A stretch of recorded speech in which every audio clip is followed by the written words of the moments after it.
Good evening, ladies and gentlemen. You are welcome to our webinar on how to write a letter of motivation for graduate school in Germany. I hope and I'm sure that you can all hear us loud and clear. Today, I'm joined by Dr. Owusu Amponsah from the Kwame Nkrumah University of Science and Technology, and he will be actually taking us through how to write a letter of motivation for graduate school. Our presentation will be like this. I'll first give an overview on graduate schools in Germany, how to find one or how to find a place. And then Dr. Owusu Amponsah will come with a presentation on how to write a letter of motivation. Then we have the question and answer round. And please, if you want to ask a question, you can use the hand signal or you can type out your question. And when we open your microphone, you can briefly introduce yourself and then ask your question. And then we'll have a closing remark from our office. So once again, you are welcome. My name is Felix Banz, and I'll be taking you, first of all, through the short presentation on graduate schools in Germany. So about the DAAD, DAAD is the German Academic Exchange Service, and it's a German abbreviation, Deutsche Akademische Austauschdienst.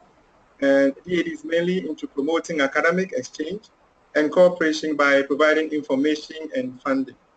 Actually, DAAD serves as the mouthpiece of German universities. That's why we have a large network of branch offices and bureaus all over the world. And so we have one office here, the DAAD Information Center, here in Accra.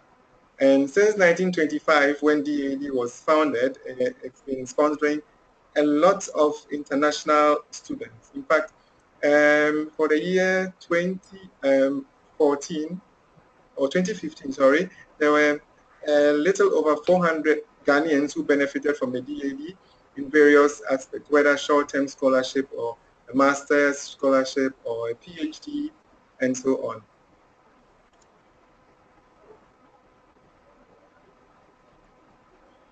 So higher education in Germany. In fact, Germany always boasts of excellence in research and tuition in the universities. And every university has an international student center, and it offers first-class services towards international students. In Germany, there is a broad variety of subject areas that you can find. We have a lot of courses taught in German, and also so many more taught in, a lot of courses also taught in English language. In fact, at the master's level, there are about over 800 courses which are taught in English language, mostly entirely, or sometimes you may have partially taught in English and partially taught in German language. And in Germany too, you can find there's low or moderate cost of tuition. If you're comparing living conditions from Germany and with other parts of Central Europe, you would find that cost of living is very, very moderate in Germany. For example, if I know of a student who was studying in Denmark, and he was paying for the same room size about 500 euros, but counterparts in Germany pay just about 200, 250, or sometimes 300 euros on the average for the same room size. This is just an overview of the landscape of higher education in Germany. In Germany, you find what we call universities in the general terms. We also have what we call the technical universities, and then we have universities of applied sciences. Universities of applied sciences may be likened to polytechnics, as we have in a setting here in Ghana, because they are offering most of these career-oriented programs. Yeah. But in Germany, they still offer masters and bachelors, but not a PhD. And of course, we also have the art and music colleges, and as well as a number of private universities. So I said already that at the University of Applied Sciences, you can pursue bachelors and masters, but not a PhD. So a PhD is either at the university or the technical university. So a PhD is minimum 3 years, and a master's is 1 to 2 years. And bachelor's is 3 years, mostly, but if you are studying a bachelor's at the University of Applied Sciences, then it's about 3.5 to 4 years. So you can find all these many graduate school programs by visiting this website, www.daad.de/international-programs. I mean, this is a very useful website which helps you to look for courses, and you can filter courses based on tuition fees. You can find places where there is no tuition fees, and you can also find places where the courses are only taught in English language, for example, or you can search for subject based on a keyword. Maybe you can type in economics or engineering, and it will search for the particular course for you. So it's a very easy to use database, and it's online. Everything is available online. And there's another part which was added to it, which is the online learning module option. So you can search for courses and find programs which offer online learning opportunities. There are certain programs which may have part online learning opportunities and partly on-site learning opportunities. I mean, all these can be available to you when you use the database mentioned. So now we're going on to the general admission requirements. For postgraduate programs, they will need you to have at least a bachelor's degree in a relevant field. So if, for example, you're planning to go and study engineering, economics, for example, then you should have some background in economics. You cannot go and study economics when you have no background at all, or you don't have any introduction to economics. You have to have studied a course within a relevant field in order to pursue a master's or perhaps a PhD in that field. And then comes the language requirements. For the English language courses, they always will ask of the TOEFL or IELTS as a proof of English proficiency. But you can also submit what we call the letter of English proficiency. And in most universities, letter of English proficiency is easily accepted.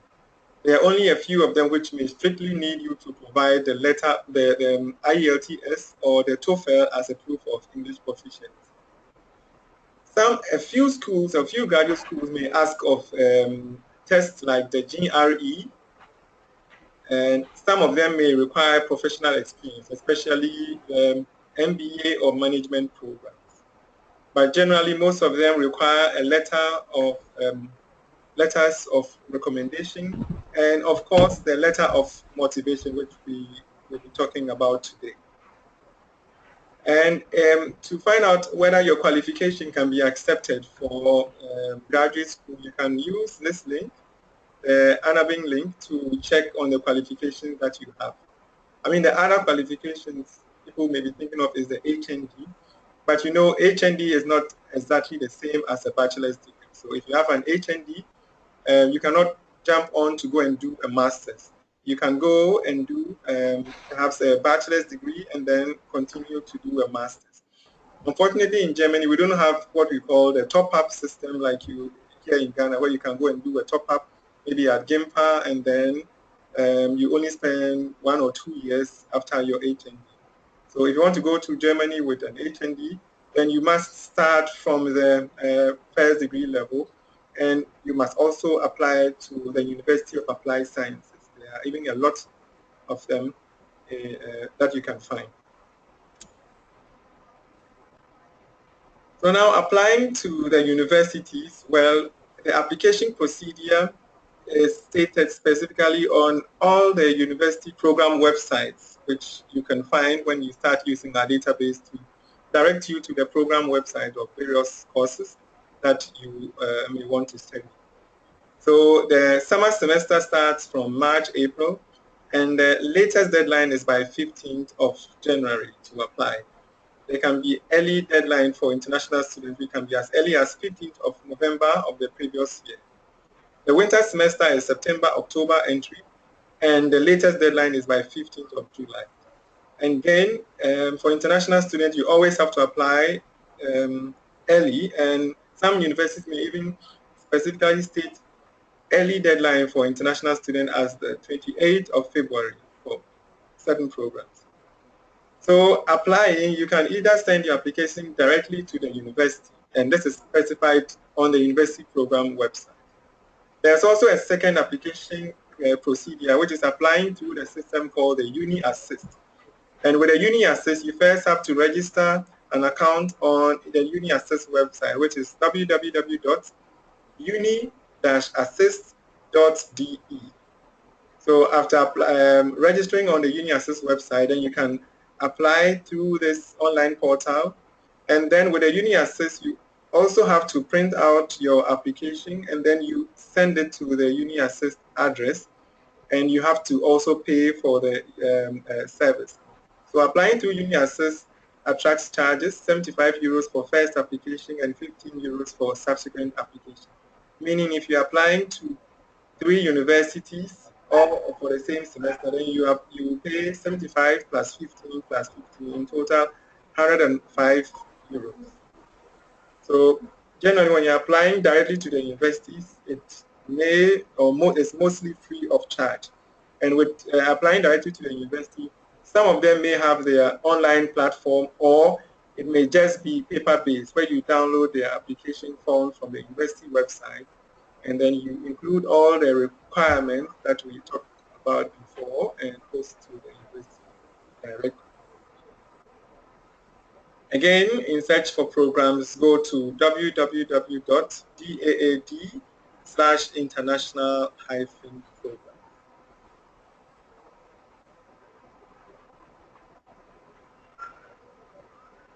So for PhD, we have the traditional guidance model and the structured PhD programs. They are similar in the way that you graduate with PhD, but with a traditional guidance model, you have to, by yourself, find a PhD supervisor. And he will be called your doctor father or doctor mother in that case. Or either you apply to a structured PhD program where you don't need to find a supervisor by yourself. You apply to the program, and then the program will select a supervisor for you based on your research proposal. So you find most of these structured programs through the database that I mentioned. So now, how to find a PhD supervisor? First of all, we have a database which is called the Research Explorer. You can go to www.daad.de/research-explorer. And this website will lead you to a lot of research institutions, faculties, departments, based on your set criteria. Maybe you can put in the subject area and to look out for all these possible places for you. You can find even the names of researchers and professors and what they are doing. And you can write to them emails and find out whether it's possible to work with them as a PhD candidate. We also have a platform which is called phdgermany.de that offers a lot of PhD vacant positions. Some universities even offer PhD positions in their university where you have a contract, more like a PhD university staff, but a PhD position. And you may have something like this, or you find a scholarship for a PhD program. Again, for PhD programs, you can still go on the website that we talked about before. Yeah, if you're asking about language proficiencies for graduate school in Germany, well, there are a few programs which may require you to have German proficiency. And for German proficiency, these are the levels: the A1, A2, basic users, independent user B1, B2, and then the proficient user C1. In fact, for all the courses taught entirely in English language, you really don't need to show any proof of German proficiency. But of course, going to study in Germany, it's beneficial to learn just a bit of German. You can learn A1. Some university programs even offer A1 when you arrive in Germany. You can also study A1 here in Ghana.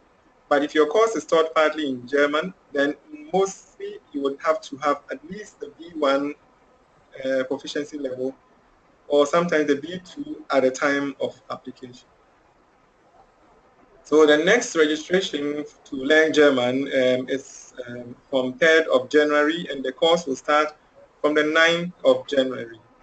The course fees, you can see the prevailing fees, but it may change. So you always need to contact the Goethe Institute for very detailed information about the course fees and the course structure.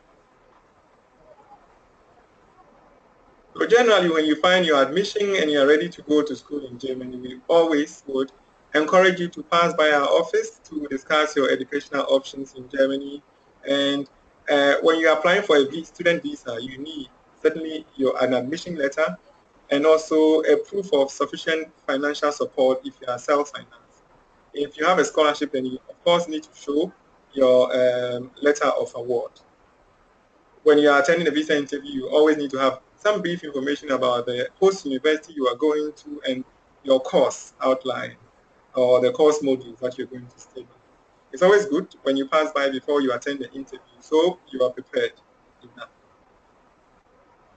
There are possibilities for scholarship, definitely. You can always go to this website, www.funding-guide.de, and find out more about DAAD scholarships and other scholarship opportunities.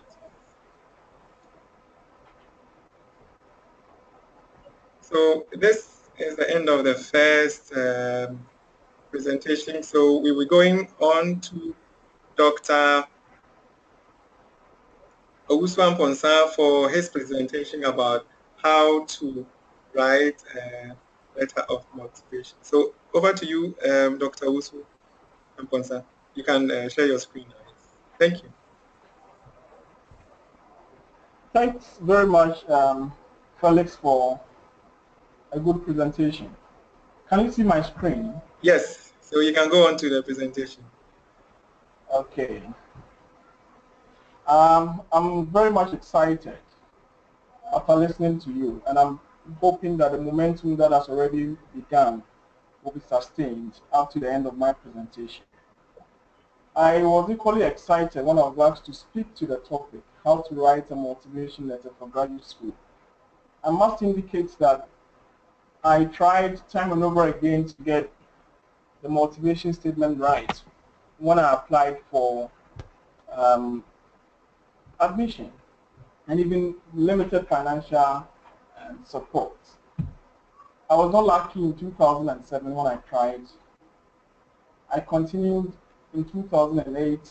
I was not successful. Anyway, I could make it to the short list of the DAAD scholarship, but I was still not successful. And then I waited and started the application in 2012 after I had completed my master's in Ghana. And this time around, I was successful. So all this while, I was learning how to write a motivation statement. And now I'm convinced that at least I'm proficient in writing the motivation statement or motivation letter. In various places, they call it motivation statement. Others call it statement of intent. The words are used interchangeably. Thanks again. In this presentation, I'll give a brief introduction of motivation statement, and then we will discuss what a motivation statement is and why it matters. Then we'll also go to discuss the don'ts in writing motivation statement. In other words, what must we avoid when we are writing motivation statements. Then we will also discuss some of the tips. And I'll show you 2 sample motivation statements. And that will enable you to understand the nuances when it comes to writing motivation statements. And as usual, we will have a space for Q&A. We'll try and address your concerns. When Felix was making a presentation, and he was taking us through the admission requirements for graduate studies in Germany, he mentioned letter of motivation. And if you paid attention to the slides, you may have observed that the letter of motivation was in bold. In other words, we had underscored the letter of motivation. We had highlighted it. It tells us that it's very, very important.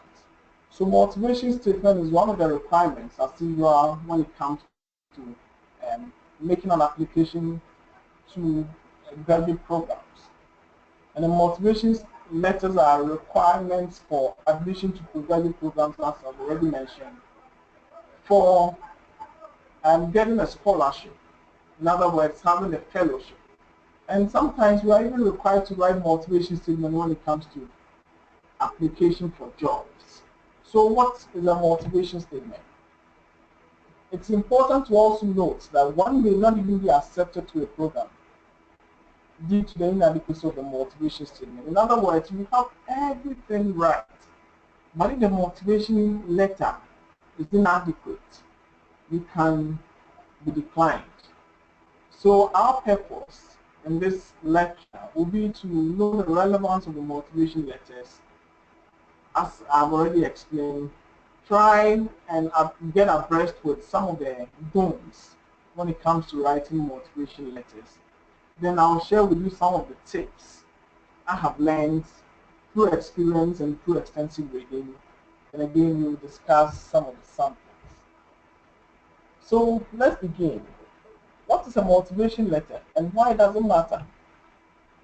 A motivation letter is usually a letter of introduction attached to or accompanying another document such as a resume, in other words, curriculum vitae, or application letter. So we have understood that motivation statement is one of the requirements. What is it meant for? Motivation statement is meant to persuade the admission committee or the scholarship committee that you are a suitable candidate for a chosen position or award. So award in the sense that you are applying for example, that scholarship. And then for you are the suitable candidate for the scholarship you are applying for. Well, in some cases, we refer to the position in a graduate school. Why does it matter? I've been spending a lot of time here, and I am hopeful that by the time I move to the other slide, we may have digested all the points here. The first reason why motivation letter is a requirement to be admitted to graduate program is that it helps the committee to select students who may be outstanding in the chosen discipline. It is important to indicate that every applicant who meets the eligibility requirements is deemed to be an excellent prospective candidate. Unfortunately, we may not have space to accommodate everybody. In that case, we may be interested in selecting people who are likely to be outstanding, and we can make that judgment by reading your motivation letter. So it's very, very important. Here, we say somebody should have had a second class upper. That person should have completed a bachelor's degree. Somebody should have read something like maybe a program like development planning and several other requirements. But before you apply, you ensure that you meet all the eligibility requirements. You have your certificate, your transcript is at hand, and all of that. So it means that everybody who is applying is eligible for the scholarship. But we cannot give the scholarship to everybody. In the presentation, Felix mentioned that over 400 applicants from Ghana received scholarship from that. But what he failed to add was how many people applied for scholarship within that year. And maybe I can take an intelligent guess that the 400 perhaps was even a tip of the iceberg. Though that is doing very well, but it may be a tip of the iceberg given the number of applications they may have received in the year under review. So it tells us that it's very important and it's something we should pay particular attention to.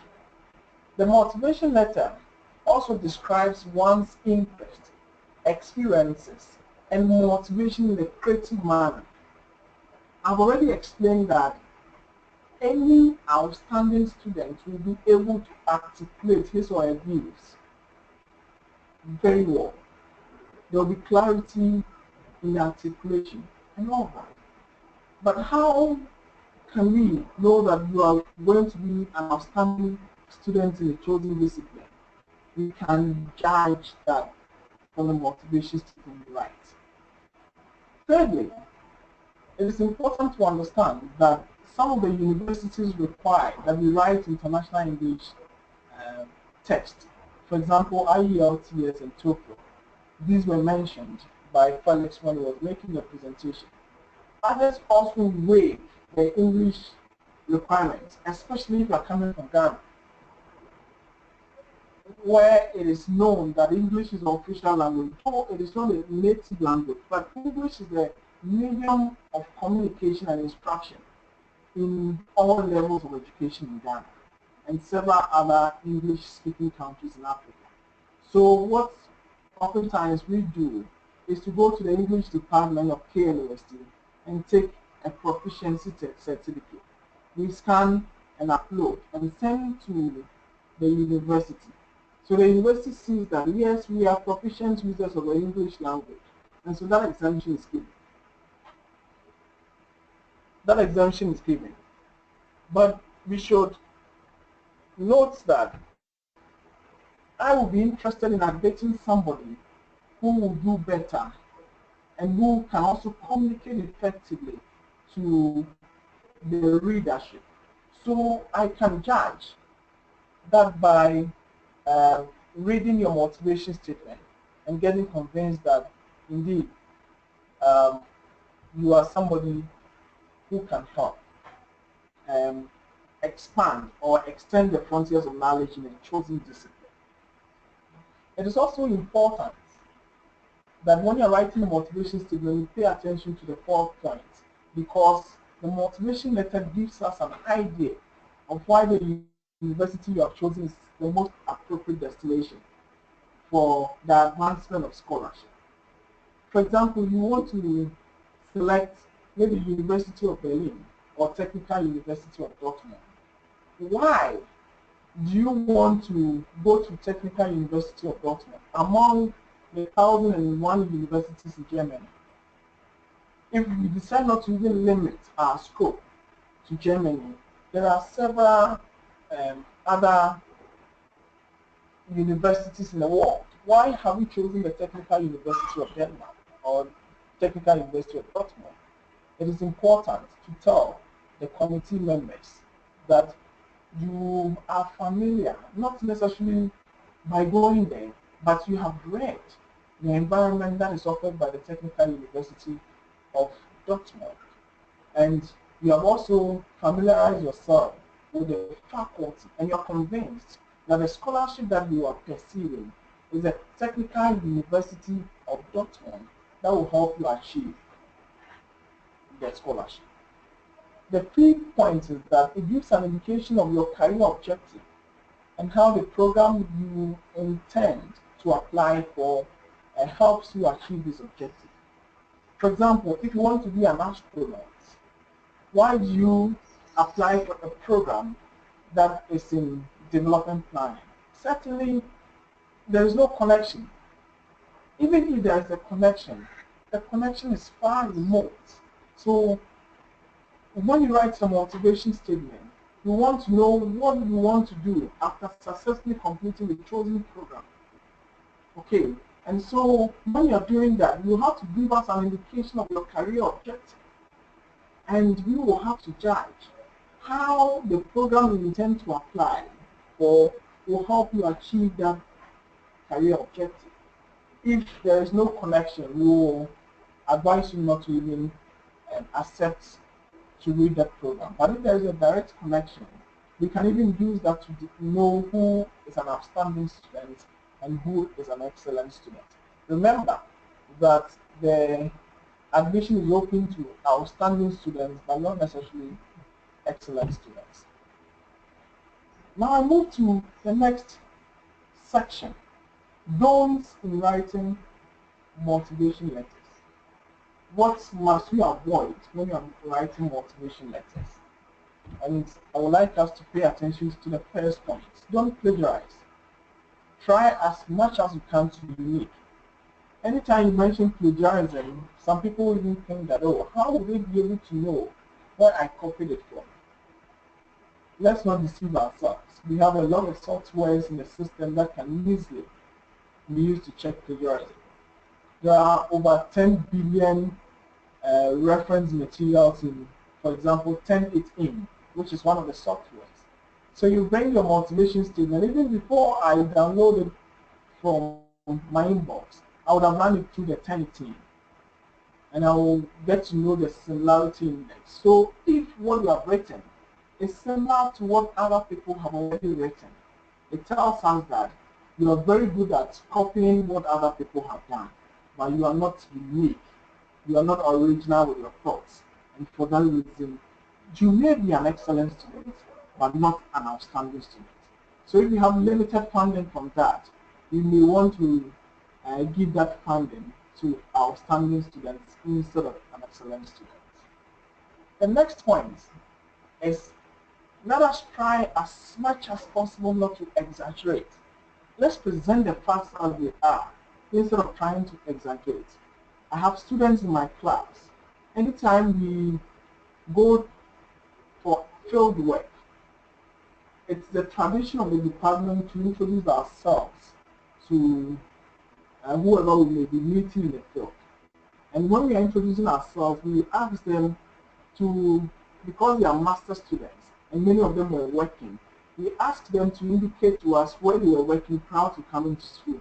And some of them introduce themselves as multi-level marketers. What is this? So let us not exaggerate. Let us try as much as possible to present the case as it is, and then the committee members, being experienced as they are, will be able to comprehend what you are trying to communicate to them, and that will make you an outstanding student instead of an excellent student. The next don't in writing motivation statements that we should not repeat the content of the CV. Remember, the school has already requested for your CV or your resume. Then, in writing a motivation statement, you decide to repeat the CV. If you do that, in the first place, we understand that you are not original. Secondly, you can't even expand on certain basic things. And so, why do we have to admit you to a program? Note that no supervisor will want to get a student who doesn't have the foundation right, because you will end up teaching the basics, and that will take you away from the technicalities. You pick a script, you want to mark the technicality, but you are supposed to, because of the way it has been written, you're supposed to mark the basic English. You're supposed to even try and decipher how articulate the candidate has been. Nobody will want to do that. But there's nothing wrong with taking some aspects of the CV and blowing it up. For example, a motivation statement must cover your background. Would it be right to pick that section of the CV and blow it up, give the readership inadequate information about who you are? And when that is done, you may not necessarily be repeating your CV, but you may be explaining certain few things that you have taken from your CV. It is also important to avoid what I term as altruistic motivations. And here, forgive me for using such words, but it simply means that some people want to portray themselves as people who have first-hand experiences in certain things. For example, those of us in the development-oriented disciplines, we will be interested in going for programs that relate to poverty reduction. We say that, oh, having been born and raised in a poverty-stricken household, you find it expedient to enroll for such a program in order to come back to your home country and contribute to reducing poverty. That is an altruistic motivation. it doesn't help in any way. As a matter of fact, the first-hand experience you have doesn't add any utility to the program you are applying for, because many of the things you intend sharing with the colleagues on the program have already been documented. They have been written, people have written on those subjects extensively. So why must you be worrying yourself by just trying to declare to them that you have the first-hand experiences? If I were you, I would try and write it in a scholarly manner. In other words, what have I learned after going through some of the programs I read at the undergraduate level and even the postgraduate level? If, for example, you want to apply for a PhD, and why you are interested in pursuing that line of research, if your work is research, or that line of career, if you are interested in the career objective. So it is important not to portray to the committee members that we have the first-hand experience. That will not add any utility to what you tend to do. The fifth point is, don't show your religious orientations. As a matter of fact, there is nothing wrong getting motivated by somebody who is highly respected in the religious circles. We know the names, but for the sake of this presentation, I want to guard against mentioning names. But we know the names. We have a lot of religions in the world, and we have people who are held in high esteem in all these religions. So somebody may have been motivated by a religious being, and that person takes motivation from that, and that motivation has helped him to accomplish what he has achieved so far. But it's important to note that if, for example, you want to profess religion A, somebody who professes religion B may disagree with you on certain things you may be saying. What about if that person is not somebody who believes in religion at all? You bring this, it triggers some counter reactions, and your work will not be seen as something coming from an outstanding student. So it is important when you are writing the motivation letters to avoid these religions.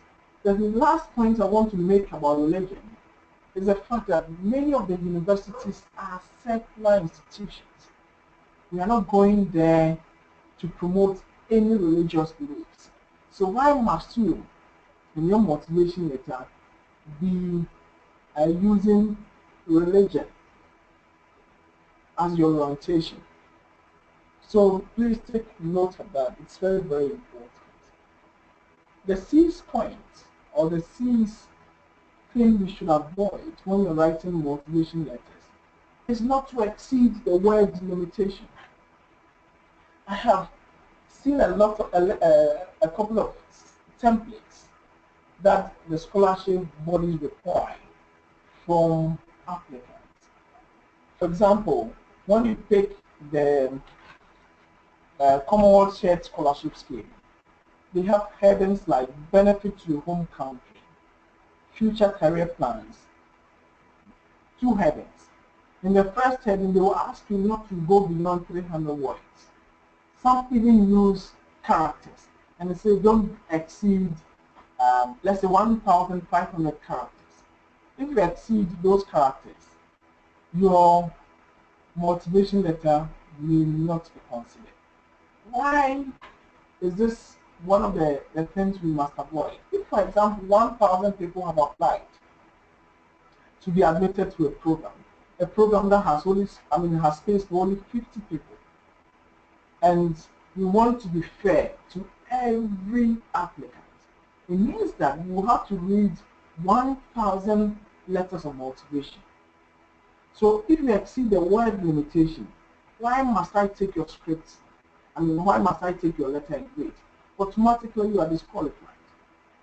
The second point is that even some of the scholarship templates will never allow you to go beyond the word limitation. If, for example, you are supposed to type directly online and the 1,500 characters is the word limitation. The moment you reach the 1,500 characters, you can't type anything. So here, every outstanding student will be able to write in very few words, but will still be able to tell the story as it is. And so if you go beyond it, it means you are only an excellent student, but not an outstanding student. So why must I give you the limited space? Then the seventh thing we must avoid when we're writing a motivation statement is what we refer to as glitches. And here, the point is try and demonstrate your motivation instead of telling the readers. And what do I mean? For example, you say, I am highly motivated to study development planning, or I'm highly motivated to study settlement planning in the Technical University of Dortmund. When you write this way, you have told the committee members that you are highly motivated, but you have not demonstrated your high level of motivation to pursue the program. So it's essential that we demonstrate how our motivation for the program even began, and go specifically and say certain things about the discipline and why you want to pursue further studies in that area. When you are able to write these, you will tell the committee members that indeed you are highly motivated to pursue further studies in this area, instead of trying to tell them that, oh, I am highly motivated, I love science, I love engineering. No, don't say you love engineering. Demonstrate through your writing that indeed you love engineering. Now, having discussed with you some of the don'ts in writing motivation statement, then let us try and familiarize ourselves with some of the tips we need when we are writing motivation letters. First of all, it is important to describe your background. Somebody may be asking, is it not a repetition of the content of the CV? No, it is not a repetition. You're only expanding on certain aspects of the CV. But it is important to note that when you're writing about your background, it's not your childhood experiences. Nobody is interested in that. As a matter of fact, if you even want to write your childhood experiences, you will not have the space to write it because of the word limitation. So if you have a bachelor's degree and you want to be admitted to a master's program, then your background should be limited to your bachelor's experience, your bachelor's educational experience. If you have a master's degree already and you want to be admitted to a PhD program, then there's nothing wrong going as far back to your bachelor's and adding your master's experience. For example, you may have been interested in a certain field after your bachelor's degree. Then you pursue further studies in that area of research at a master's level. But your interest, it's still there for that program.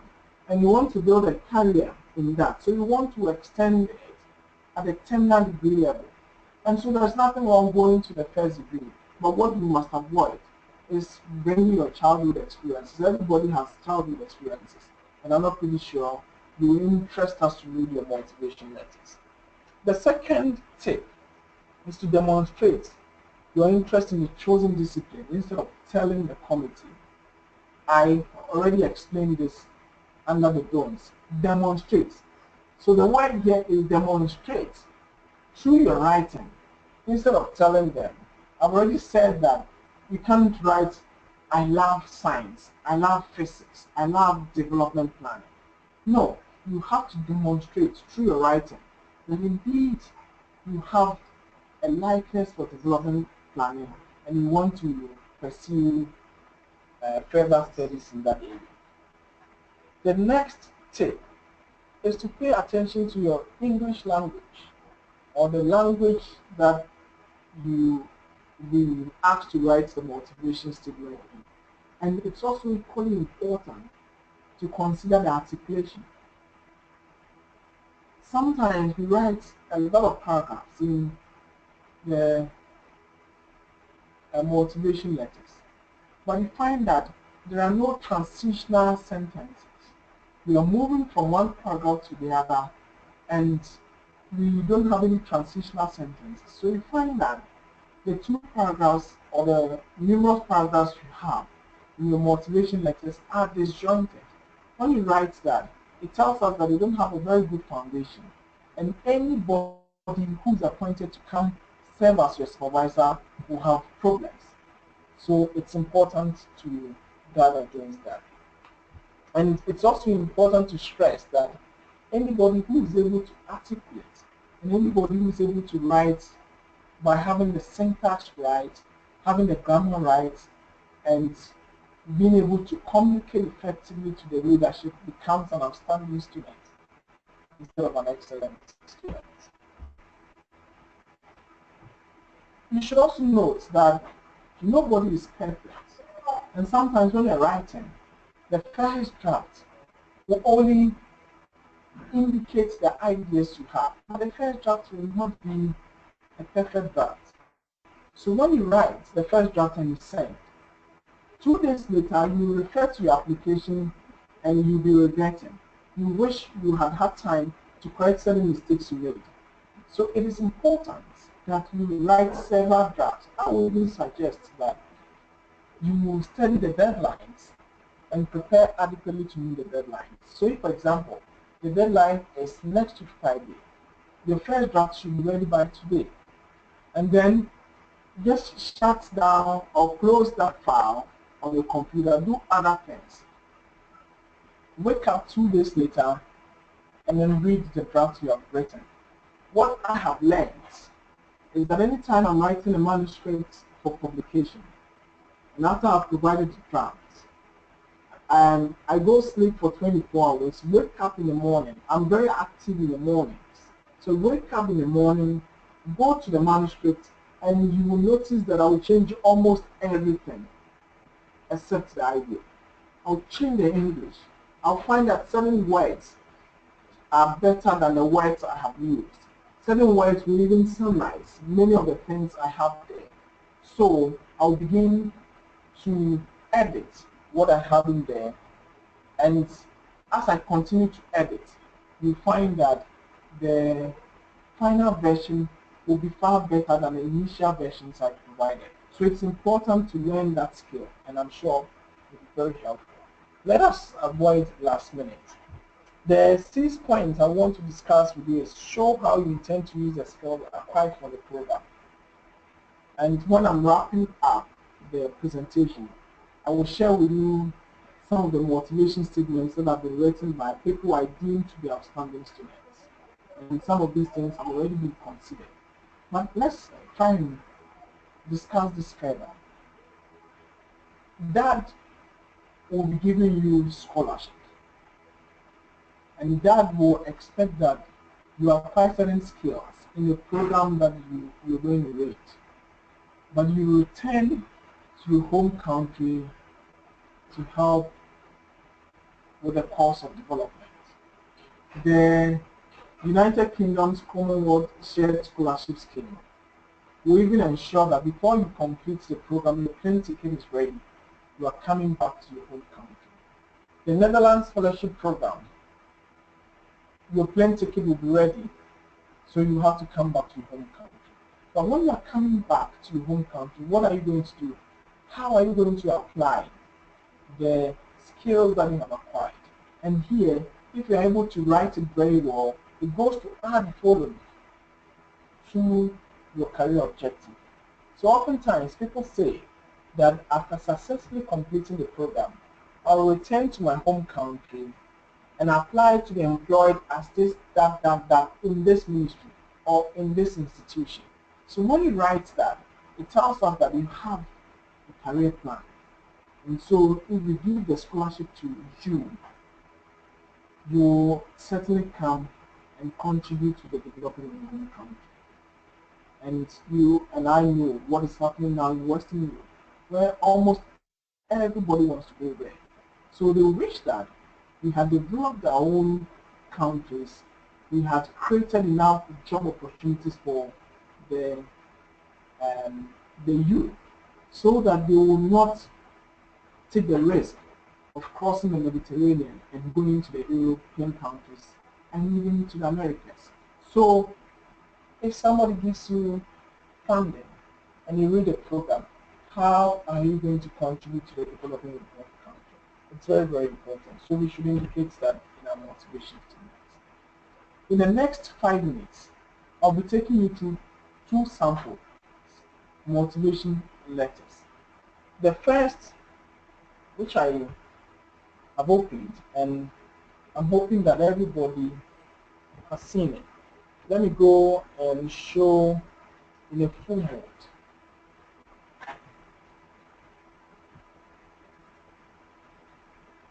This is one type of motivation letter, and some say motivation statement. It depends on the university. But what you see here is motivation letter. And here, the applicants have been given some themes to write on. So this, to me, is the easier option. They will give you a heading like career objective, and you have to indicate your career objective. They will also give you a heading like your contribution to the course and the experience you bring to bear. So if you are lucky and you are giving headings like this, then it's a matter of just developing these headings. But if you are not giving headings and you are required to write it from the scratch, the second sample will help us learn how to approach it. This is from an applicant who is applying for admission to the short course in developing social housing projects offered by the Institute for Housing and Development Studies at the Erasmus University in Rotterdam. And the first heading he is required to write on is career objective. And he started this way: I am a mid-career lecturer in planning at the Kwame Nkrumah University of Science and Technology in Ghana. I teach housing policy planning, urban governance, spatial development planning techniques, and governance of development. These are compulsory courses for all planning students in the department. My immediate career objective is to revise the course curricula to include social housing. Ultimately, I intend to assist the Ministry of Works and Housing to formulate sustainable housing policy in Ghana. So here, he has already written about what he is doing currently. And you notice that this is for mid-career applicants, those who have already been working for some time. Then, so the point here is that after successfully reading the short course, what are you going to do immediately? And in the long term, what does he or she intend to use the skills for? And the applicant has demonstrated clearly that he's going to use the skills to revise the curricula for the 4 courses that have been identified. These courses are run in the Department of Planning at the Kwame Nkrumah University of Science and Technology. But ultimately, he intends to assist the Ministry of Works and Housing to formulate sustainable policies in Ghana. And the sustainable policies are in the area of social housing. So this applicant has indicated clearly, without glitches, the career objective. The second heading that is supposed to be written on when you're applying for the Netherlands Fellowship Program is: in what specific way should this course help you fulfill these intentions? So in the first place, under the first theme, you have declared your intentions. The second is, in what ways will the course you are applying to read help you fulfill the career objective you have already outlined? And here, you will be able to do a very good job only after reading the course you intend to apply for. The point here is that you may be writing generic if you don't read. You have to read the course objectives. You even have to know the modules that are run in the course, in the program, and you know the focus of each of the modules, and then see how they can contribute to you achieving your career objectives. If you're not able to do this, you will only be writing generic points, and these points will not be seen to be good enough to warrant the scholarship that you are applying for. So this is what the applicants wrote, and I start reading. The 4 stated career objectives have been necessitated by the emergence of informal settlements in the cities in Ghana. The phenomenon is partly explained by the growing inequalities among the inhabitants, coupled with the lack of social housing policies. The affordable housing projects in Ghana began as a social project, but have been abandoned because of the lack of funds. Similar projects implemented in the past were taken over by the high and middle income earners, which defeated the principles of social housing. From the foregoing, the need for social housing projects with reliable and sustainable financing schemes is critical to meeting the housing needs of the growing urban population in Ghana. The Netherlands, a country without slums, serves as a model, especially on its cross-subsidy financing scheme, for the development of a more comprehensive and practical housing curriculum and policy in Ghana. So you see that the applicant is introducing into the motivation statement and under the second theme, the curriculum. In other words, there is a need for us to have courses that will be able to deliver students onto the market or products onto the market, products that can contribute not only to policy formulation, but actually implementing social housing schemes. So he continues by saying that lessons from the course, which is based on case studies from the Netherlands, will help in not only preparing the curriculum or updating the curriculum, but also consulting for the Ministry of Water Resource Works and Housing in the area of social housing policy. Then the next heading we have to speak to is how will the course you are applying for improve your current job or work? Then he says, as indicated above, my area of expertise as a lecturer is housing policy. Currently, I teach housing policy planning, urban governance, and spatial development planning techniques. All these courses are designed to help students and practitioners learn the techniques to ensure harmony in the urban space. It is worthy to mention that the housing policy planning and spatial development planning technique courses curricula have been revised to include land management techniques such as land value capture and community land trust. Topics such as site and services and slum upgrading, among others, have been refined. The improvements made to the courses I teach were informed by the lessons I learned from the participation in the course Land Management and Informal Settlement Regularization at the IHS in 2013. The foregoing indicates that the skills I will acquire from my participation in the course will contribute to the development of appropriate curriculum for the development of local expertise to manage urban housing problems. Specifically, I will revise further the above stated course to reflect the meaning of housing policy, whom to deliver social housing projects for and where, and how to finance social housing projects. The scholarly works will also make useful contributions to the body of literature. So in other words, he intends to write manuscripts and publish them in international journals, and he hopes that by so doing, he will be extending the frontiers of knowledge in that area. The new skills from the course will enhance the Department of Planning's on-the-job capacity building courses it offers to practicing planners. The eventual beneficiary of my participation in the program will be Ghana. So you notice that this individual has a clear plan for wanting to be admitted to the course.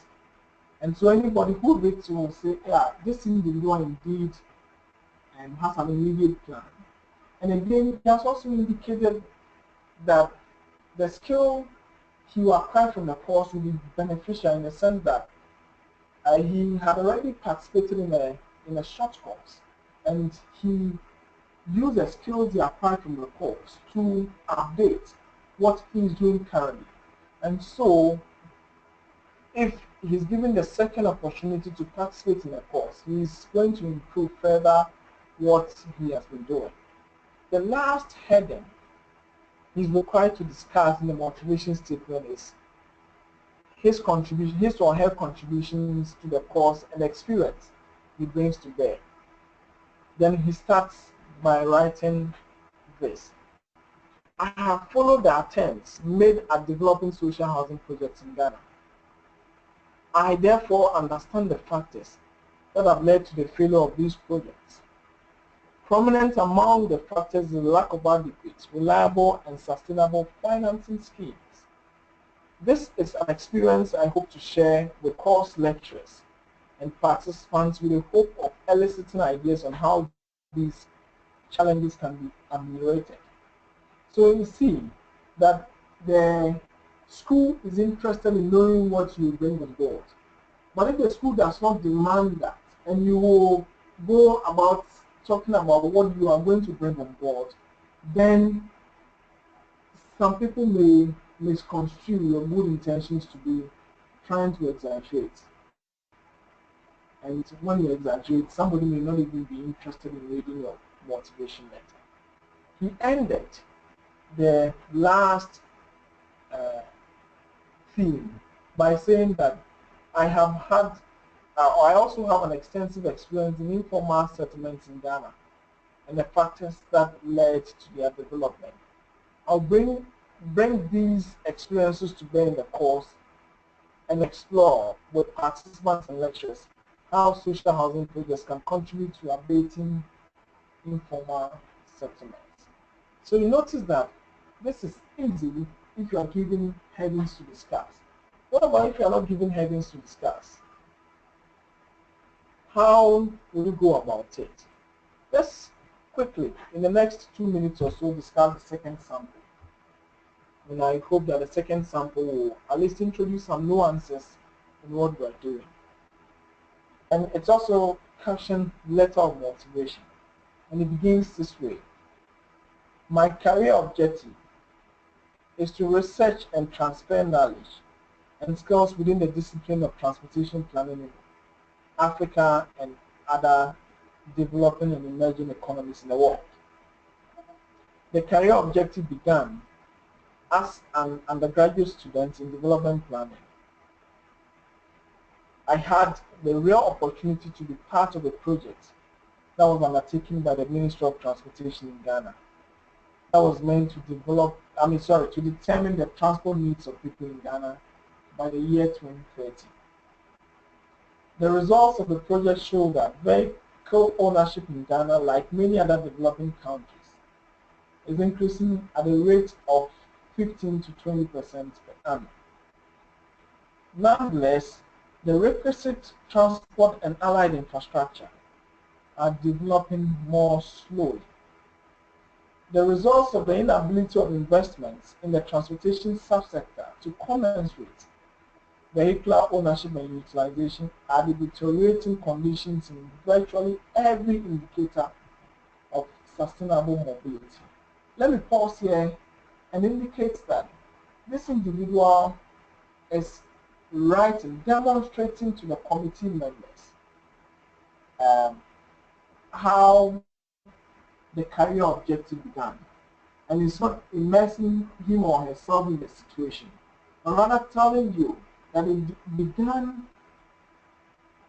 from the pursuit of academic degrees, i.e. the bachelor's and the master's degree. So here, we are not going to say that that individual is trying to present altruistic motivations.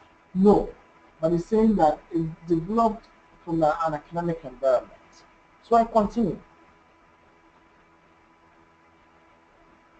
Expertise to plan adequately for sustainable mobility in Ghana has been limited. The need for expertise to contribute to strengthening transportation-related institutions in Ghana is therefore critical. The knowledge and experiences I acquired from the four stated projects underpins my interest in planning and management, particularly the transportation planning and management. I'm particularly interested in mobility within an increasing urban population. I intend to undertake relevant research and train the human resources required to help relevant institutions to plan adequately to enhance mobility. This intention has been the driver for my research in transportation planning and management when I enrolled in a Master of Science program in development planning and management with scholarship from DAAD. After successfully completing this program, I began to search for PhD degree programs that give participants specialized skills to finding innovative and realistic solutions for institutional capacity needs within transportation planning and management. My search led me to the PhD program in International Development Studies offered by the Institute of Development Research and Development Policy at the Ruhr Universität Bochum, Germany. Forgive my pronunciations if they are not right. This program, as advertised on the the official website, has been designed to have a strong interdisciplinary and international character. It has been designed for candidates who aspire for scientific scholarship by means of a research project that relates to international development.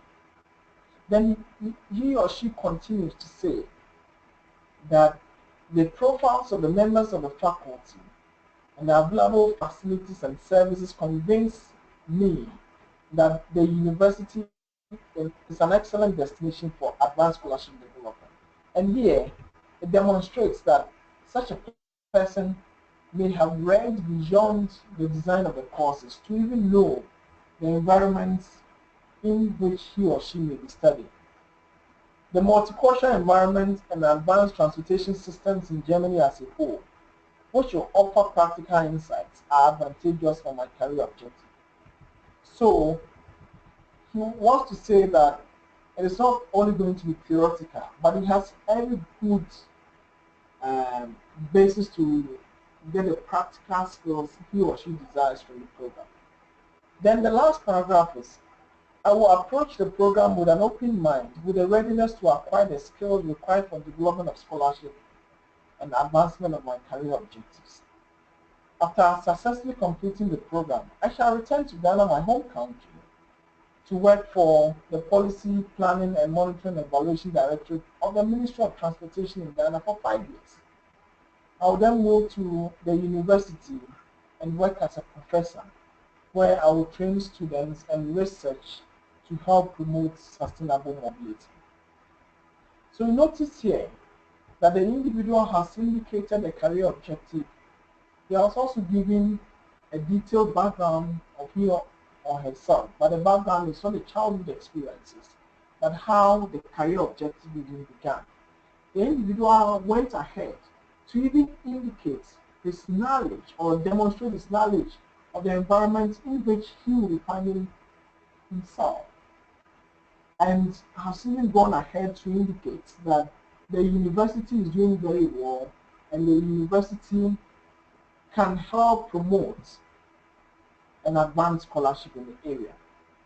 He ended the whole motivation letter by indicating the plans he has within the next 5 years after completing the program and the long-term plan by indicating that when he returns to his home country, he intends working with the Ministry of Transportation, specifically the policy unit, And that indicates that that applicant has a clear focus.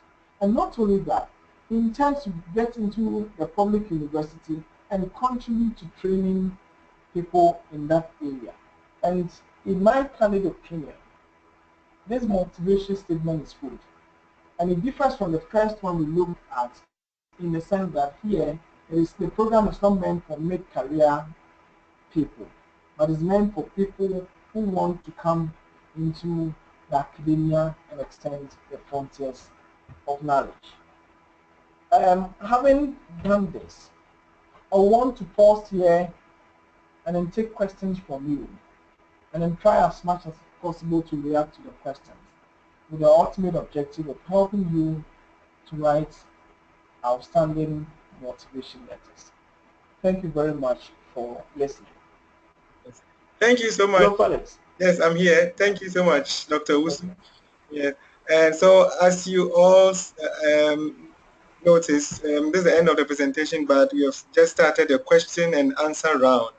So you can use the hand signal to ask your question, or you can type out your question. Maybe you can still leave your presentation on, Dr. Owusu. Okay, that's fine. I think we have a first question from Randy Opari Adoyao. If you can hear us, I've just turned on your microphone. Yes. Hello. Hello, Randy. Yes. Hello. Yes. Yeah. Hello, Randy. Yeah, I applied for that scholarship this last year concerning the good governance and public policy program. And I'm a graduate. Like I have a bachelor's degree in business administration. So I was trying to change onto a public policy. Hello. Hello. Yes, we are listening. Hello. Yes, we can hear you. Yeah, I was trying to change to the good governance and public policy program, but I was rejected. So I was just trying to get a clear picture that can you change courses from, like, can you change from your undergraduate course to a different course, or is it the swap that made me the swap caused my offer to be rejected? That's what I want to know. Or maybe if I didn't write a good or a clear motivation letter, that's what I wanted to know. Alex, would you want to take that, or I should take it? Okay, maybe I will start and then you can sum it up. Okay. Yeah, but generally, if you are applying for graduate school, usually they give you the subject area requirement. You know, they say if you want to pursue, let's say, public policy and good governance, then, or maybe there's a course like public economics, law, and politics. They say, for example, you should have some background in economics, maybe some background in politics, some background in governance, and so on. So if you do have some background and you meet the subject area requirements, then definitely you are allowed to apply. But you know, applying for graduate school is always on competitive basis, and even for scholarship, it's on competitive basis. You are considered, especially based on your motivation. They want to see how motivated you are and how different yours is apart from others. And they also look at how relevant the course will be to you and maybe when you're coming back and so on. And maybe Dr. Owusu can give you a few hints about maybe when next you are writing your motivational statement. Maybe we've said a lot already about writing motivational statement, and you saw the last sample which showed that the applicant was writing a little bit about their background, you know, what a person studied, and then also looking at the course and looking at the university, and then ended with something about coming back and then having a clear picture on what to do. I mean, if during your application you did not really show some of these things, then it limits your chances of finding admission. I don't know if I am on the right path, Dr. Owusu. No, yes. No, Felix, you have done very well. You have done very well, and that is pretty bad. But you see, it's important, Randy. Thanks anyway for your good question. It's important to understand here that when you talk about policy, in my opinion, is cross-cutting. It's also multidimensional. Okay, and because of these attributes, there is a tendency of thinking that, oh, because I read business administration, and because business administration will have a bearing on policy, I will have to just quickly apply for the program. I made a similar mistake in 2007 when I was applying for a scholarship in the Leeds University. I saw something that related to my background. Little did I know that they were interested in urban planning. But I never thought about that because it sounded similar to the program I read at the undergraduate level. I felt that, oh, I was a suitable candidate for the program. It is important to also indicate that many of the universities have a lot of spaces. So when it comes to admission, it is not too difficult. But when it comes to the scholarship, they will give it to the outstanding student. So if the business administration you read, I'm not saying it doesn't fit or ties very well with the program, the governance you wanted to do. But the question is, did you read the program content and were you satisfied that business administration or anybody who had your background was an eligible candidate for the program? If the answer is no, then we should have done more work in that. But let's grant that business administration was indeed one of the requirements to be admitted to the program. Then the next is, as Felix was saying, the next thing will be to pay attention to the motivation letter. Very, very critical. Because first of all, you read business administration. And the business administration is one of the requirements. You have maybe a first class or a second class supper. It's all, you meet the requirements. Now, we have space for only 20 students. Meanwhile, 200 students have applied. So you see that it's overly competitive, very, very competitive. So you will have to pay attention to motivation letter and all other supporting documents. So for now, it will be very difficult to speak to your issue. Unless, of course, we are confident that, oh, business administration is not one of the requirements, and for that reason, we did not meet it. The final point I want to make here is that in some of the programs, I remember applying to the Effort School of Public Policy in Germany. I think the name has been changed to Willy Brandt School of Public Policy. I also applied to the Haiti School of Public Policy. And in these schools, before you are admitted to the program, they will make sure that you have the DAAD scholarship. So once you apply to the program, you also apply to the DAAD scholarship. And if you don't get it, it means that automatically you don't get admission. And as I explained earlier, if 400 people have applied for that scholarship, that will not be able to fund everybody. So within that period, we want to provide funding to a selected few, and that makes it overly competitive. So the answer, the brief answer will be, is that go back, based on the lesson, the discussions we have had, go back and look at the applications and see where you fell short and continue applying. I'm sure with the lesson you are getting from the lecture today, I'm sure you'll be very competitive the next time you apply. Thank you. Yes, so Randy, I'm sure you are okay with the responses. Thank you very much. Yes, now we have another question from Emmanuel Labi. Emmanuel Labi, your microphone is on, if you can ask your question now.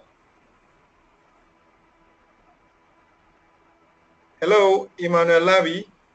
If you can hear us, kindly voice out your question.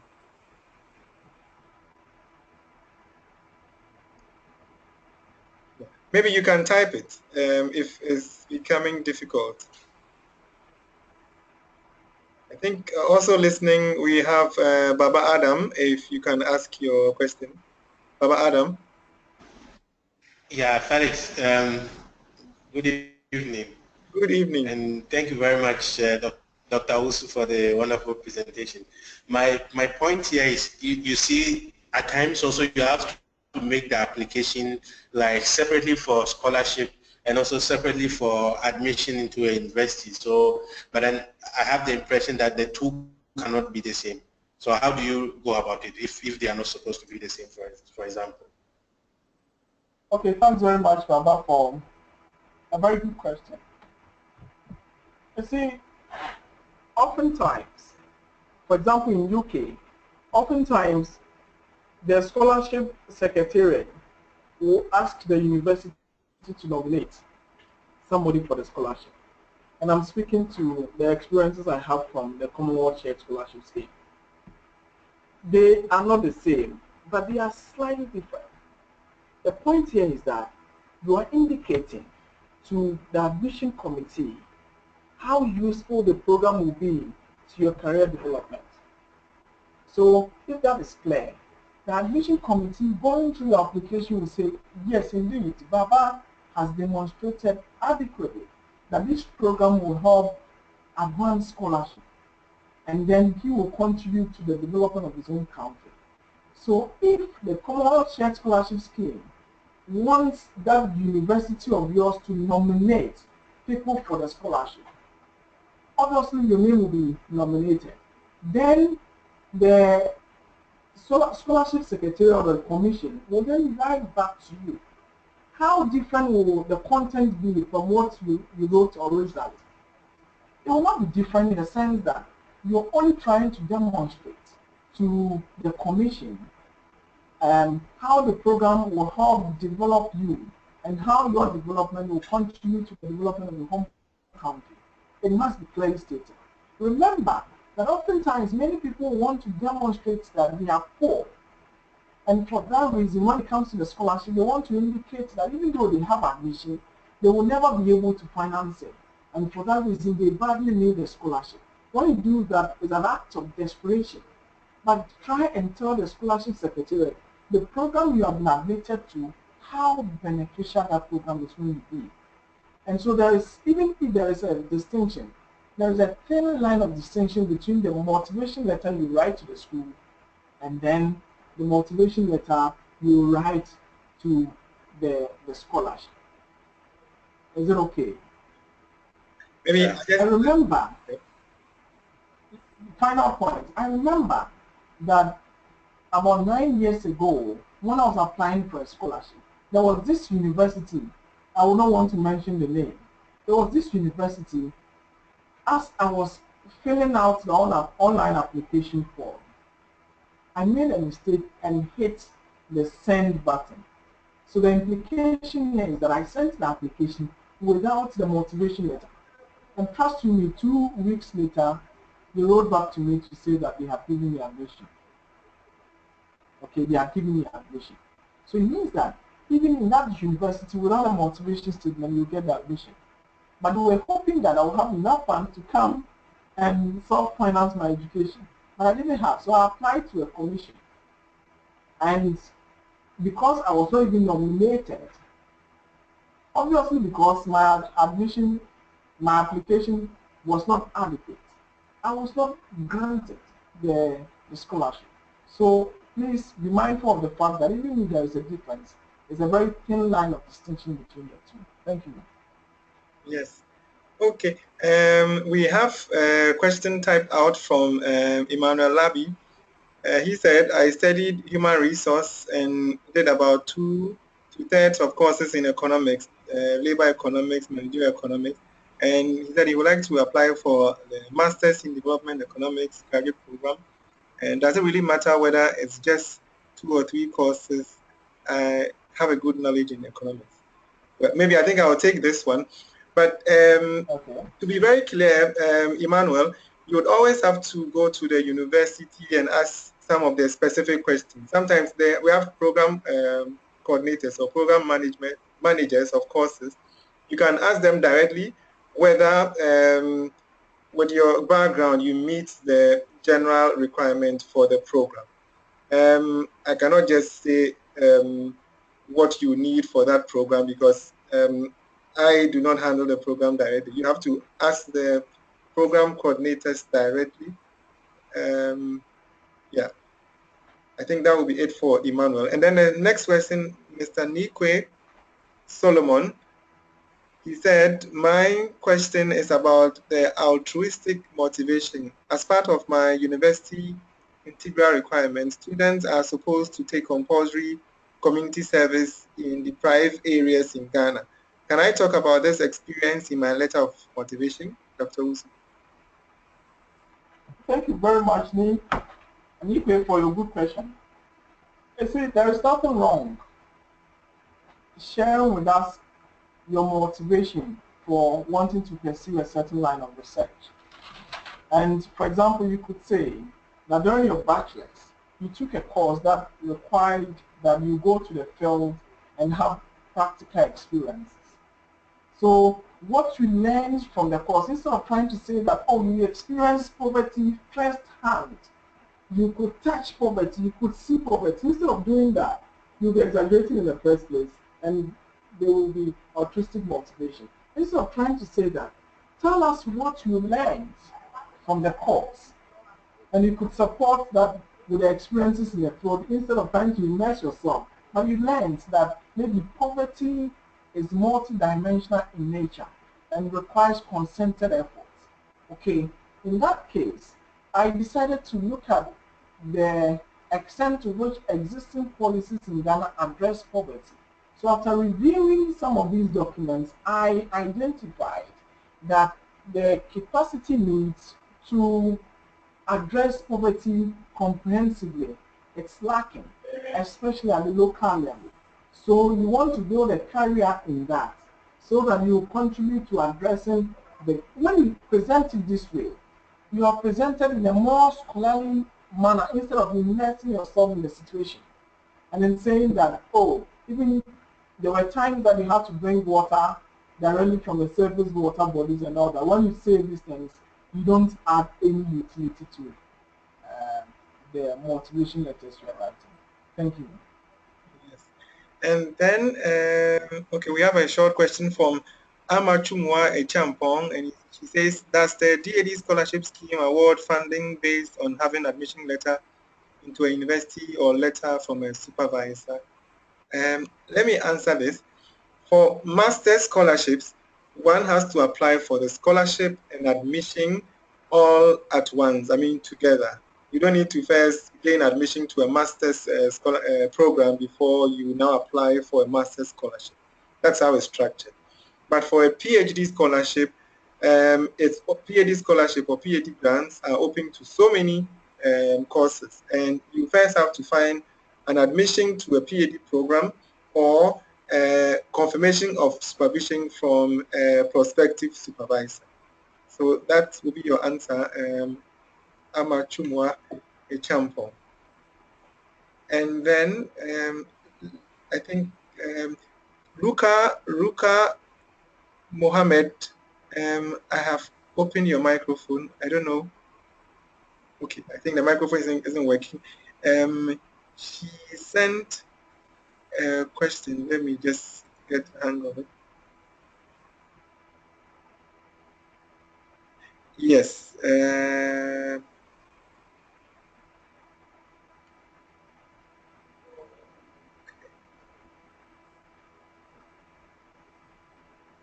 I'm sorry, I'm getting lost in there. Okay, I think it wasn't a real question, it was just a hello. Yeah. Okay, if there are any more questions, we can take them, but it seems, okay, maybe Baba Adam will say something shortly, and that will be the last. Hello, Baba. Yes, so just another quick one. What, for instance, in the motivation letter, you decide to maybe, like, for instance, in the motivation letter, at times people write, I have good communication skills, I'm a team player, I have good interpersonal skills. What about that? And also, can you give maybe a short quotation to buttress what you want to portray? Thank you. Thanks very much, Baba, for your good question. In the presentation, I mentioned that don't say you have good communication skills. Because if you say you are a good communicator, you are trying to tell the panel or the committee members that you are this. But I've already explained that you have to demonstrate that indeed you are a very good communicator. And how do you demonstrate? You have to demonstrate through writing. Anybody who picks your work will see that Baba is a very good communicator, is able to write, is able to communicate effectively. And so I get that attribute of yours, that character of yours, by reading your motivation statement instead of you telling me. Because the moment you tell me, you are trying to use glitch. Okay, so that against those things, I have good interpersonal skills. Please, you don't need interpersonal skills. What are you going to use that for in the program? But we are interested in what is motivating you to apply for the program. I'm not pretty sure, Baba. I'm not pretty sure those who say I have good interpersonal skills, they want to say that, oh, they are motivated to read public policy because they have good interpersonal skills. And these are some of the reasons why our applications are sometimes not successful, because we tend to tell the committee members who we are instead of writing, demonstrating to them that indeed we have good communication skills. Finally, in every graduate education, group work is very, very important. I'm not pretty sure there's any graduate education that you will not take a single assignment as a group. So if in your bachelor's there were group works, instead of trying to say that I am able to form and sustain groups, you could say that, oh, during your bachelor's you went in groups that have people from different backgrounds, and the ultimate objective was to help you to be able to manage group dynamics.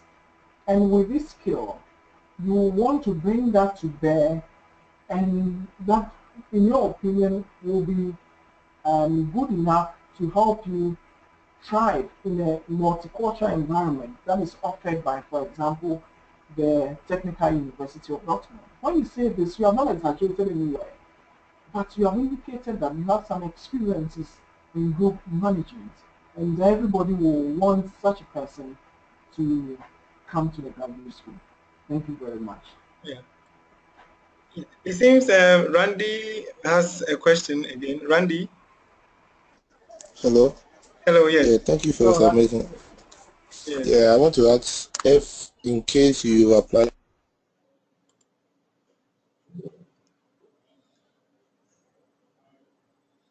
Hello, sorry, Randy, can you repeat it? Hello, in case you apply to other schools and you got admission, but because of lack of funds, you couldn't pursue that one. So could you add the names of the schools you apply and the status of your application to your motivation letter to boost your motivation? Thank you very much, Randy, for a very good question. As a matter of fact, when you do that, you don't add any utility to the application. You see, you are always saying that I keep on using Technical University of Dortmund because for some strange reasons, I like that university. But the point is that you are trying to tell the committee why that program offered by the Technical University of Dortmund is attracting you. So for example, if you have applied for a program in the University of Berlin, I don't know where the connection is. Even if there is a connection, it's far remote. That, oh, I applied for public policy in the University of Berlin, and you could not register as a student. Then how do you link to the public policy you have applied in the Technical University of Dortmund? The second point is that, don't you think that you prioritized the University of Berlin over the Technical University of Dortmund? And why that? If you had the funding, maybe you would have gone to that university and not here. So I would suggest that you remain silent on the other schools you have applied to, unless in the application form they ask you to indicate the universities you have applied to. But in the motivation letter, please guard against that because it doesn't add any utility. It only occupies space. And I'm afraid to say that you may not even be considered. Thank you. Thank you so much. Yes, I think this is almost to the end of our question round, but we have Miss Christine Bonsu. I wonder whether she's still with us. Miss Christine Bonsu. Hello. Hi, Felix. I'm still online. Yes. Hello, Felix. Hello, Christine. And Christine is one of our scholarship holders. She finished at University of Dortmund, actually, since 2015, yes. And maybe she will do the final roundup of our discussion, and then I'll do a short poll before we end it. So, Christine, just introduce yourself and tell us about how you experienced Germany and your masters and so on. Yes. Okay, thank you very much, Felix. Yes. And good evening to our resource person and to all the participants. Good evening, Christian. As Felix rightly said, DAAD alumna and studied MSc, Spatial Planning for Regions in Green Economy at the it was a very nice experience in that it actually broadened my knowledge in terms of international experience, and the program actually was more like a build-up of my. Well, in applying for the DAAD scholarship, I would say it's competitive, but one of the most important requirements, as our resource person said, is a letter of motivation. And for me, usually what I do with my work is I try to get people who are more like higher in terms of academia, who have passed through what I have done, and then subject my work to criticism. So even applying for my master's, I did so with all of such documents like the letter of motivation. And I usually get very good feedback to make them more appropriate for the applications, and I mean I was successful with that one. So well, I would say that in terms of the spring program, I met so many people from different countries, and to say, I mean the experience in Germany was so good, and the scholarship funding is so much. You can always save. And the good thing about studying in Germany is you have the possibility of traveling all around Europe. You don't need a visa, with the exception of UK. And I mean, the state I was in, I had a student ticket. I could travel as many times I really wanted to without paying anything. So, I mean, getting the scholarship is a very good thing. And one important thing I like about the DAAD scholarship is that you get the opportunity of having funding for your family if, you have to go with them, even inclusive for your children. Even if you don't go with them and you want them to visit you or your graduation, you want your parents or families or whoever, when you write a letter to DAAD, it will give you a letter to be sent to whoever wants to come visit you, to the embassy, so that the processes are good. I don't know if I have given all the information Felix asked me, but because of time, maybe I'll just want to leave it here, unless he wants me to add on. Thank you. Yeah, I think this will be fine, and I'm sure most people out there who are writing motivational statement and so on, Christine can give you tips. And actually, Christine is currently with us here at the office just on part-time basis. Sometimes, if you're lucky, you may find her here, or we could even put her email address up if she allows that people can contact. Maybe they need some tips about writing motivational statement. Thank you very much, Christine. And now to my short question. You can also share my email address. We want to ask you if you can answer shortly, participant, where you are participating from, just to have an overview. Okay. I think all of us are participating from Accra. Yes, Now the next question is, did you find this session useful? If you can already answer. Yeah, okay. Thank you so much. And I think we all found it quite useful. Now the final question is, would you like to participate in similar events when invited?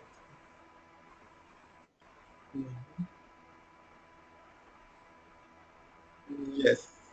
So I think definitely everybody would like to be part of next sessions. And from next year, we'll be holding other similar sessions about so many other things. For example, even how to write, writing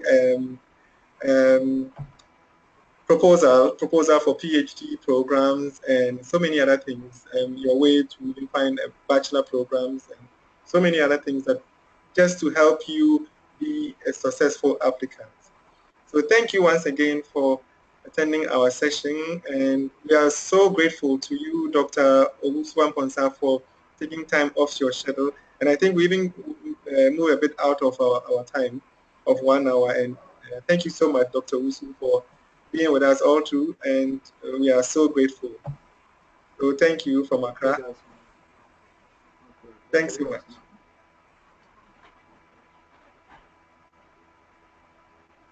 So bye. Bye-bye. Bye.